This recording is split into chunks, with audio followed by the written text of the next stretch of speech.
Fred Gomez Carrasco was a notorious drug cartel boss from San Antonio. After years earning millions and running from the cops, Carrasco was serving a life sentence when he decided to break out of the Walls Unit, the oldest prison in Texas. Carrasco and two henchmen took over the prison library. They held teachers and librarians captive as Carrasco bartered for his freedom. Now there's only one way that these people will see the light again, and that's for you to cooperate. The standoff set off one of the worst hostage crises in American history, the 1974 Huntsville prison siege. This will be our last day to live if somebody doesn't come through and help us. They're desperate men and they mean business. He's fixing to shoot me. I'm fixing to die if you don't do something right now. And the rest of us in there are going to die too. These people don't have anything to lose and they're serious. And it's all on tape. Fred, the governor's on for you. The governor wants to talk to you. He can shove it. From Imperative Entertainment, this is Standoff. Dead or alive, I'm going out. Listen wherever you get your podcasts. This podcast is intended for mature audiences. Listener discretion is advised.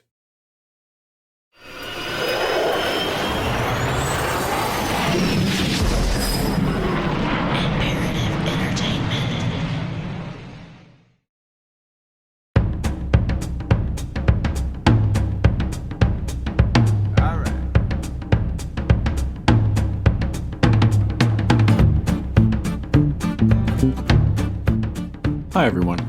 This episode is going to be a little different from the usual format of the show. This one is a collection of really strange cases that are not quite long enough to have a full episode, but are so incredibly odd that they deserve a place in the podcast. These are the headlines that give you whiplash as you do a double take. You know, the ones that you can't believe are true. Also, and maybe I should have started with this, these completely insane cases were submitted by listeners like you. So, with that, welcome to True. My name is Eric Crosby.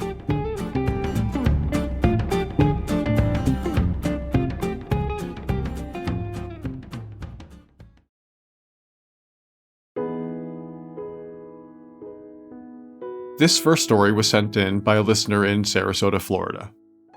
Just a quick warning, this story may not be suitable for vegetarians. In November 1997, Troy Byron and his best friend, Ross Luckock, went to their favorite bar, the Janali Inn, located in South Sydney, Australia. As the 20-year-olds drank heavily, they decided to enter their names in that evening's raffle. The bar had a tray of raw cuts of meat going to the lucky winner. Yes, a meat tray was the prize, and no, that's not the bizarre part of the story. Troy and Ross probably never imagined that fate would be smiling at them that night, but over the noisy crowd and loud music, they heard Ross's name called. The fine tray of butcher-prepared meat offerings was his. Feeling luck was on their side after the exciting raffle win, the two friends headed over to the pool table to show everyone how the more intoxicated you are, the better you are at the game. Just as the epic showdown was about to start, an observant bartender caught sight of Ross's bare feet. The casual look was unfortunately a health and safety code violation, and the by-the-book bartender asked Ross to put shoes on or he would have to leave the premises. Where was he going to find suitable footwear on such short notice? Lacking a pair of shoes at that particular moment, and faced with the very real possibility of getting kicked out, his creative neurons started firing. Looking around, his eyes landed on the fine selection of raw meat, neatly displayed on the tray nearby. The raffle prize included a couple of pork chops. An obvious solution had just presented itself. Using tape he took from behind the bar, the MacGyver of fashion strapped the fatty chops to the bottom of his feet, declaring the problem solved. The safety and health-conscious bartender agreed, and the drunken duo commenced Operation Rule the Pool Table.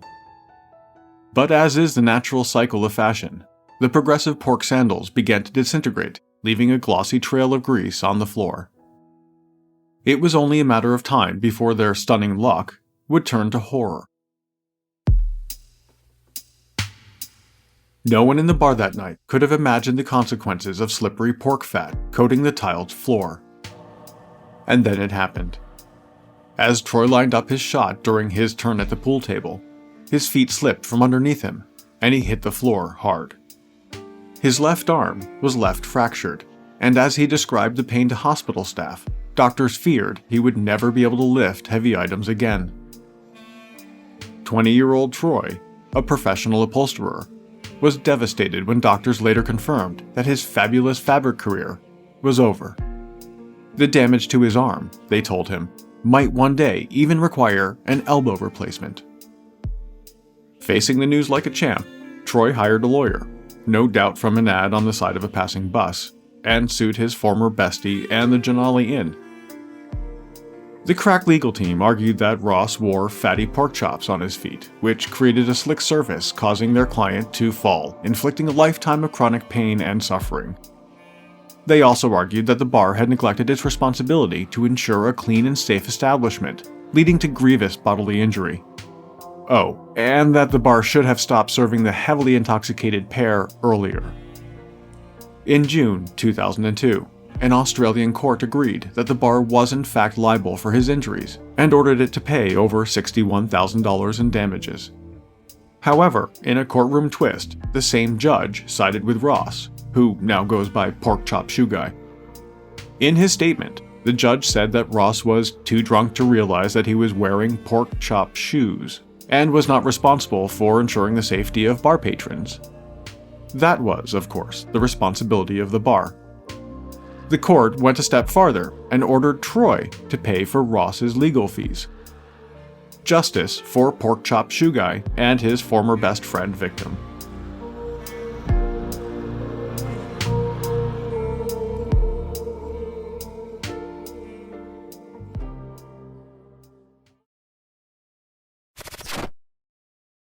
A former swimsuit model and naval officer create a body-positive ballet academy that ends up in a cold-blooded killing. A Brazilian supermom starts a cult-like family, adopting 37 children, and then she marries one of them. Then the children team up to brutally murder the husband, who's also the stepbrother? Wondery's new weekly series, Scamfluencers, tells the unbelievable true stories behind some of the world's most infamous scams. From Wondery, co-host Sarah Hagee and Sachi Cool unpack what drove these scammers to deceive others and how our culture allows them to thrive. You'll hear how these charismatic and captivating people executed their schemes, conning people out of their money and sometimes their lives. Each season, Scamfluencers will immerse you in the shocking tale of fraudsters, their victims, and what happens when the facade comes crashing down. Listen to Scamfluencers on Apple Podcasts, Amazon Music, Spotify, or you can listen early and ad-free by joining Wondery Plus in the Wondery app. Geico asks, how would you love a chance to save some money on insurance? Well, of course you would. After all, who doesn't love a great deal, right? And when it comes to great rates on insurance for all the things in your life, Geico can help. Like with insurance for your car, truck, motorcycle, boat, and RV. Even help with homeowners, condo, or renters coverage. You could save even more with a special discount when you bundle your coverages. Plus, the easy-to-use Geico mobile app available 24-hour roadside assistance and more. And choosing to switch to Geico becomes an easy choice. Switch today and see all the ways you can save with great rates and discounts. It's easy. Simply go to geico.com to get a rate quote or contact your local agent and get started seeing how much you could save.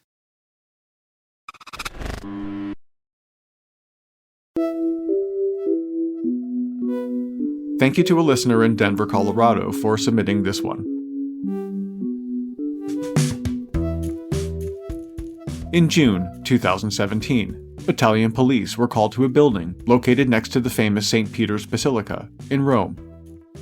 The residential building was owned by the Vatican's Congregation for the Doctrine of Faith, which is responsible for investigating sex abuse within the church. It's the same building where Cardinal Joseph Ratzinger lived for over 20 years before becoming Pope Benedict XVI in 2005. So it was curious to authorities when they were notified one evening that loud, strange noises were coming from one of the units. Neighbors also told police that they were concerned about the continuous flow of visitors coming and going from the same apartment. Visitors, they said, who were acting very odd. That particular unit was occupied by a church official named Luigi Capozzi. He was a Monsignor and the appointed secretary to a high-ranking Vatican cardinal who was one of the Pope's most trusted personal advisors. When police arrived and entered the apartment, they immediately realized that the strange noises reported by concerned residents were emanating from an all-male orgy. They also right away noticed several partygoers engaged in the use of cocaine. Lots and lots of cocaine.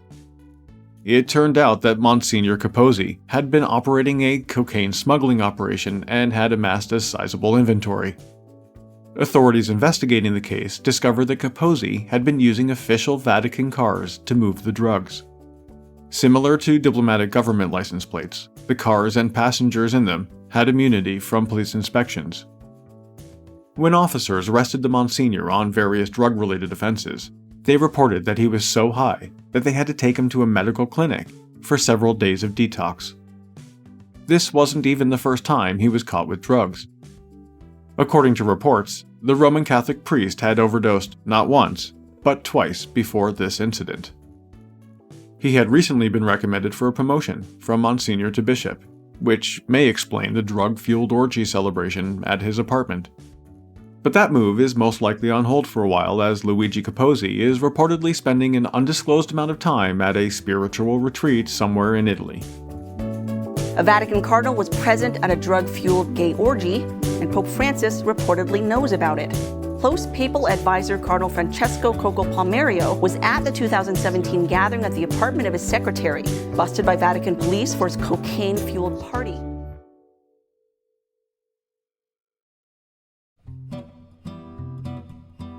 Thank you to a listener in Boston, Massachusetts for suggesting this next story. When 44-year-old Bolet Bézlet met 24-year-old Malherbe Francois, it was love at first sight. The older man was a cross-dressing voodoo priest, and he invited the younger, homeless man to live with him in his North Miami area home. Bézlet used his voodoo powers to earn a living, charging fees for casting magical spells, some used to cause harm and others to heal. The voodoo priest reportedly had a room in his house dedicated to performing rituals and ceremonies that often included animal sacrifice. Like most relationships, the couple had their ups and downs. But unlike a typical argument, the voodoo priest would threaten his housemate-turned-lover with magic weapons. The older man was allegedly quite possessive, and during heated arguments, potions, curses, and magic powders weren't off the table. However, the dysfunctional romantics continued living together, despite obvious signs that things weren't working out. It wasn't uncommon for the priest to get dressed up in his finest women's clothes and head over to the local cemetery to collect souls for voodoo rituals. That's exactly what he was doing one day in February 2013, when he texted Francois to meet him back at the house. Francois had been spending the day in the streets panhandling. When the two men returned to the house, a shouting match ensued. According to Francois, the voodoo priest, who was always a jealous man, started screaming that he wanted him dead. He was apparently angry that his younger lover was speaking to a girlfriend earlier in the day. With that, the priest reportedly grabbed a bottle of magic yellow powder and started threatening Francois. Fearing for his life as the magic powder was being waved in front of him, the former homeless man did what he thought was necessary to survive. Unfamiliar with the dark arts himself, Francois ran to a kitchen cabinet where the couple kept a firearm. The terrified 24-year-old grabbed the Glock 40 caliber, and as the voodoo priest started walking toward him, with the magic powder now in his hand, he fired 3 bullets. Still scared that his older cross-dressing voodoo priest lover had survived 3 direct hits, he left the house. He ran to a nearby service station, bought cigars, and called 911. A short time later, he was arrested without incident, and was informed by authorities that the bullets had in fact killed Bézlet. Francois was charged with first-degree murder, but he argued that it was a clear case of self-defense. This sparked concerns by the court that this case was going to be much more complicated. If Francois truly believed that the magical powder was a weapon based on his religious convictions, he could have a legitimate case. However, that situation was avoided when Francois accepted the prosecution's plea deal, which was negotiated, quote, to provide a sense of closure and finality with the case. Pleading guilty to the lesser charge of second-degree murder, on January 20th, 2016, he was sentenced to 15 years in prison.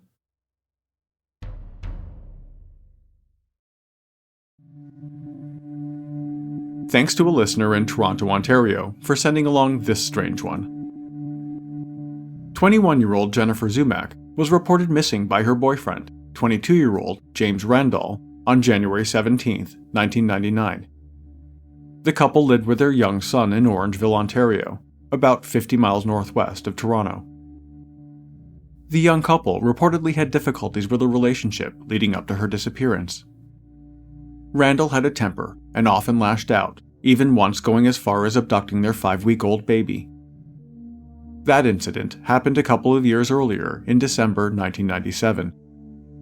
Jennifer reported the missing boy to police, but it took an agonizing 5 days before he was safely returned. At the time of the abduction, she and Randall had been separated, but they reconciled and eventually moved back in together just over a year before Jennifer was reported missing. The Orangeville Police Force, along with the Ontario Provincial Police, launched an investigation that involved search teams with support from helicopters and specially trained canine units. However, after a year had passed with no trace of Jennifer, the authorities offered a $25,000 reward for information leading to an arrest. 18 months after Jennifer was first reported missing, police got a huge, albeit bizarre, break in the case. In September 2000, officers pulled over James Randall, for unknown reasons, not far from his Orangeville home. He was riding his motorcycle, and when police approached, they noticed a box strapped to the seat behind him. When they looked closer, they could see that, wrapped in plastic, was a severed human head. Randall was arrested on the spot and later charged with first-degree murder. Dental records would later confirm that it was in fact the head of Jennifer Zumak.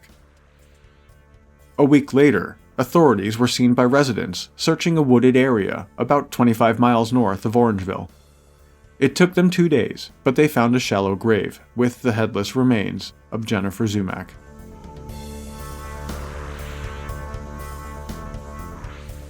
James Randall would eventually enter a guilty plea of first-degree murder, but to this day, no one knows why the man decided to take the head for a ride on the back of his motorcycle.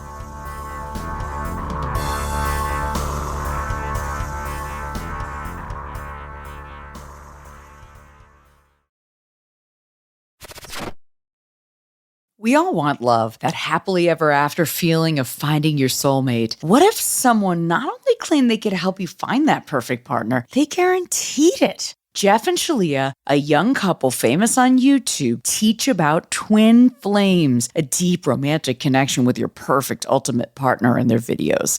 It's a divine love. You're designed for no one else, and they're designed for no one else. But the path to finding your twin flame isn't so simple. Those who start to doubt the group are instructed to cut ties with friends and family that are holding them back and to corner and claim their twin flame through stalking and intimidation. By the time some members are able to leave the group, they don't even recognize themselves, and the harassment to rejoin makes them fear for their safety. From Wondery, Twin Flames is a podcast about what happens when the quest for love turns into a dangerous obsession. Follow Twin Flames on Apple Podcasts, Amazon Music, or you can listen early and ad-free by subscribing to Wondery Plus in Apple Podcasts or the Wondery app. Fred Gomez Carrasco was a notorious drug cartel boss from San Antonio. After years earning millions and running from the cops, Carrasco was serving a life sentence when he decided to break out of the Walls Unit, the oldest prison in Texas. Carrasco and 2 henchmen took over the prison library. They held teachers and librarians captive as Carrasco bartered for his freedom. Now there's only one way that these people will see the light again, and that's for you to cooperate. The standoff set off one of the worst hostage crises in American history, the 1974 Huntsville prison siege. This will be our last day to live if somebody doesn't come through and help us. They're desperate men and they mean business. He's fixing to shoot me.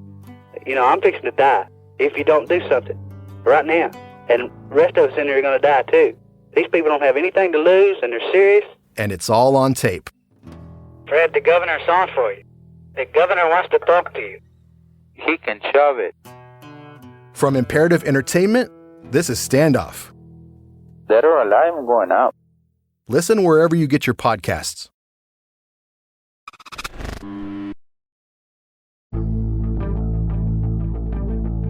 This one comes to us from a listener in Austin, Texas. In a tale of culinary etiquette thrown out the window, a bartender in the Austrian capital of Vienna was charged with a noise violation for, burping. The belch was so loud that it caught the attention of a police officer who deemed it so offensive that a ticket and fine were issued. The ticket indicated that the infraction violated public decency. The incident took place in February 2016 at an amusement park after a very hungry Eric Miek inhaled a doner kebab. BuzzFeed News, they got a hold of him. He told BuzzFeed that he bought a kebab, quote, with a lot of onions like I always do. He said after his meal, he took a big sip of Coke and a few minutes later, he got the urge to belch. He says, quote, I burped liberating. He actually wrote that part on Facebook. Everybody knows the feeling. Then he told BuzzFeed News it was a normal belch. It didn't make it into my top 5, but the sound may have made an echo because he was sitting under a train bridge. Oh, disgusting. The bartender may not have noticed the officer standing nearby, but the officer now noticed him. The absurd story went viral in the nation of roughly 2 million people, and soon there were groups of supporters calling for his full acquittal. The word spread on social media, and soon caught the attention of the kebab chain that served up the gas-inducing meal. Seizing on the publicity opportunity that the incident had created, the company, located in Turkey, offered the bartender an all-expense-paid trip to Istanbul.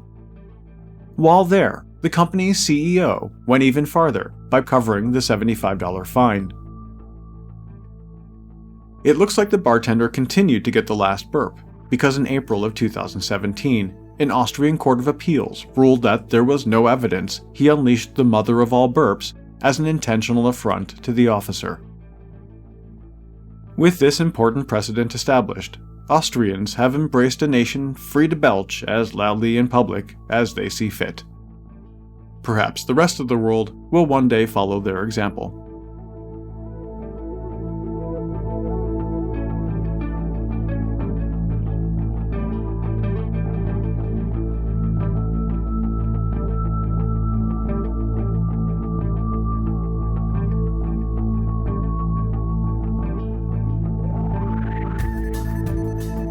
True is a production of Imperative Entertainment. This episode of True was researched and written by me. The executive producer is Jason Hoke of Imperative Entertainment. Cover art and design was created by Jenna Sullivan. True was created and is produced by me. Comments? Questions? Get a hold of us at podcasts@imperativeentertainment.com. A huge thanks for listening, and for all of your amazing reviews and ratings.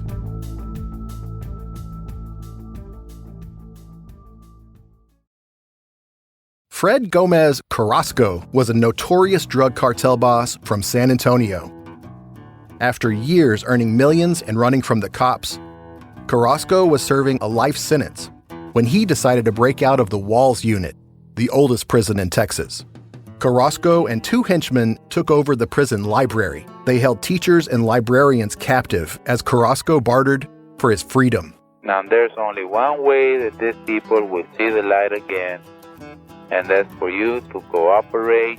The standoff set off one of the worst hostage crises in American history, the 1974 Huntsville prison siege.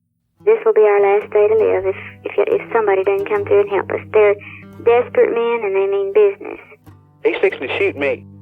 I'm fixing to die if you don't do something right now. And the rest of us in here are going to die too. These people don't have anything to lose, and they're serious. And it's all on tape. Fred, the governor's on for you. The governor wants to talk to you. He can shove it. From Imperative Entertainment, this is Standoff. Dead or alive, I'm going out. Listen wherever you get your podcasts.